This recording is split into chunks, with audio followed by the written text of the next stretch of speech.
Hey everyone, welcome back to my channel. This is Bernadette from Bern Stitches. Today I am starting a new series on my channel to go over basics of cross stitching.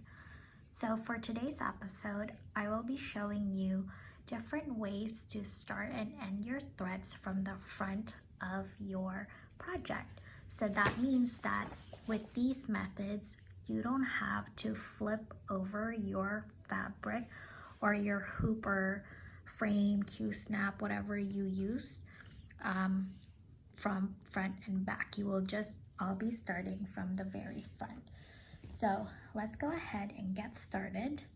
The very first method that I will be showing you is called the loop method. So the loop method is a very popular way to start. This can easily be done when you have an even number of strands of floss. So from what I've heard, you can do this on an uneven number, but I haven't figured out how to do that yet. So once I do, I can make an updated video to show you how to do it on an uneven number. But for now, we will go over it using an even number, aka 2 strands of thread. So how you would do a loop start is you would actually just grab 1 strand of floss, and then we will fold it in half and insert it into the needle. So here is that 1 strand of floss, and then you would take both ends together and you will basically have a loop at the end. So then we will go ahead and thread our needle like so. Oops, sorry about that. I seem to have misplaced my needle threader. I just found it. If you don't have a needle threader, I highly recommend it. This has been a game changer for me. So, thread your needle like so. And to do the loop method, you want to make sure that the loop is at the longer side of your thread. So, this is depending on how you do your stitches. So for me, what I do, you can see from my other, from the other ones that I've done, is I go from bottom left to top right, and then I go bottom right to top left. So to do the loop method, what I do is I will insert this needle into the top right. So let me just grab my pattern and figure out where to start this thread. So I should be able to start it. So 3, 1, 2, 3. So I will start it right here. Let me just move this a little bit. So pull this through. Oops, that's way too far. Okay, make sure you have a loop. And then bring your needle back up to this hole right here. Like so. Let me just adjust my camera angle. All right. So pull your thread gently, don't just yank it. Okay, then you will insert your needle into this loop, and then pull it through like that, and then go through that hole once again, and then pull your thread back down, and there you go. So that should totally secure your thread. And then you can go ahead and start stitching. So that is the loop method. Let me finish the rest of these and then we will go back and go through how to end the thread in here on the very front. All right, so we have finished this row right here, or this spread of orangey color right here, and we are now ready to end the thread. So there are two ways that I know that you can end your thread out in the front. So the first one that we will go over is tucking the tail of the thread in order to secure it, but doing it out in the front. So to do so, the very last stitch that I have is in this section right here. So I will just take my needle and bring it up to a hole, a different hole than it ended. And so you have it right here. And then you can actually tuck your needle underneath these series of crosses that you just finished, or that I finished, and pull your thread through like so. So you can end your thread that way. One note though, if you are gonna do this, is you want to make sure that it is not going to look bulky.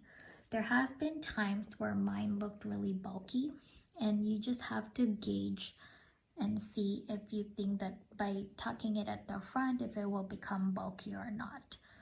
I think that when it's at the end of my thread, those are when my crosses are not as puffy as I would want it to be. And so when it's not puffy and you do this tucking of the thread, then sometimes it looks really weird. So just gauge how you would, if you would like to do it this way. So when you do that, you also want to make sure that you have a sharp pair of scissors, because you will need to cut through very close to the end. So you want to make sure that your scissors are sharp enough to be able to cut as close as possible. So that is how we end the thread, by tucking the tail at the front. Now the next method that I'll show you how, like an alternative way to starting your thread out in the front. So how you would do this is, let me just rethread because mine fell through. Okay. So to start your thread, you want to be able to tuck this in, like be able to go through several crosses. It will make sense once I show you. So for example, we are going to have 4 in a row after, so 2 spaces in between, and then there's gonna be 4 over here. So I think what I will do is I will go through here where I know it's not going to have any crosses, and then I will start my stitch. 1, 2, 3, 4. So it's kind of like the traditional way of tucking it, but you're doing it at the front. So you'll leave the tail here, and then you can go ahead and make your crosses. You just want to make sure you're not pulling all the way like super hard so that you don't yank this. So you're just gonna pull this and continue making your X's.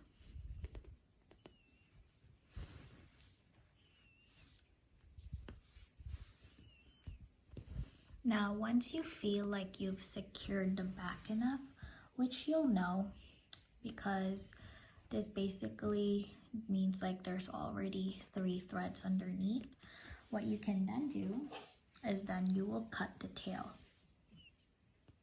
Again, you want to make sure you have very sharp scissors. Oops. So see, I cut it all the way like that, very close to the fabric. So I'm just gonna finish my X's.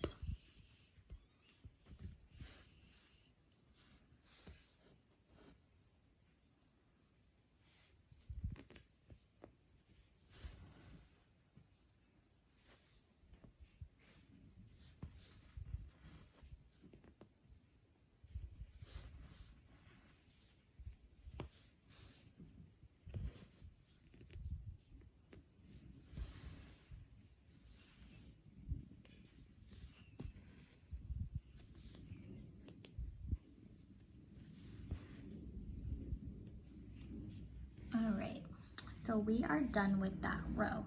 So if you are done and you need to tie this off, you can then do a pin stitch to basically end your thread.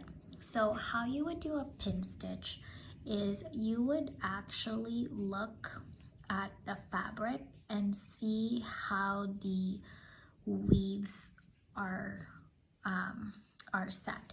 So to give you one example, let me do a pin stitch over here.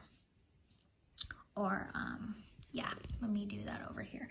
Let me get my scissors. Okay, so I will close it right here on this side. So if you notice the fabric, it's going vertically. So this one goes vertically, this one is horizontal. Oh, I'm sorry. Oh my gosh. This is horizontal and this goes vertically. So I will pick the one that is a horizontal. So how you would do a pin stitch when the fabric or the weave is going horizontal is I will move the thread right here in the middle, like so, and then I will move the needle in the middle to basically make a hole, like so, and then I will go again on the other side, like so, pull, and then go back again in the middle. So it kind of looks like it has like a little eye. So that is the pin stitch method, and then you can go ahead and close this off. Now, when you do your pin stitch method like these, you want to make sure that this will be covered. So don't just do it anywhere. You want to make sure that when you do a pin stitch, that this is going to be covered by a stitch. Otherwise, you're just gonna see these on the side because it's not gonna be covered. So just be careful. Now you can do this, as you can see, I did this on a horizontal, but you can also do this vertically using the same method. So if you can see here, I did that on a vertical method for these and these and these. And then these will get covered as you finish your stitches. So that is it for my mini tutorial. I hope that this was helpful. If you have any questions, feel free to reach out and let me know, and I will do my best to help you.